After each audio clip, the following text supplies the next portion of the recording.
Assalomu aziz vatandaşlarım. Mening ismim Mahfirat Qurban. Men Amerikaga kelgeli 20 yil bo'lib qolay dedi.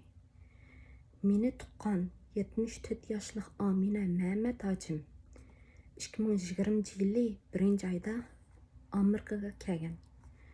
Shu kelgandan ta hozirga qadar bütün Amerikadagi Uyg'urlarga men to'g'riliq yolg'on gaplarni qilib, mening bütün hayotimni nobud qilgan.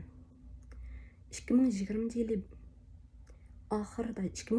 yilining oxirida Amina meni aldab, Amerikaning Texas shtatining Houston degan shahriga olib borib, atsilam ikkinchi kuni soqchi chaqirtib, soqchiga mundaq yolg'on gap qilgan.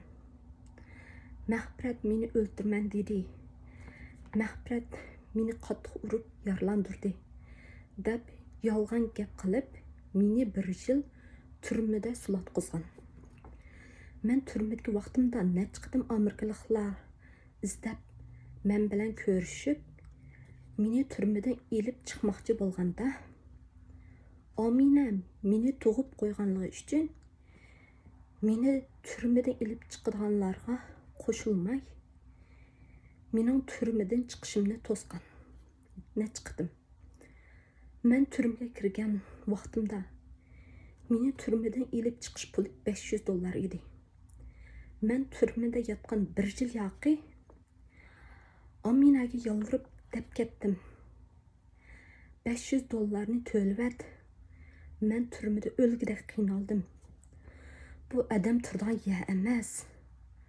Men turmadan chiqib olay deb shunchalik yolvordim. Lekin qat'iy unmadi. $500 to'lamadi. Mening vatandagi dadam bana bir uyni miras qilib bergan. 20 yil yoqi Amina shu uyamni necha mingga ijaraga berib yashab kelgan edi vatandagi vaqtida. Mushu 2 yilning oldida shu uyamni 760 ming xalq pulga sotganda men Aminadan bir pulni olmagan.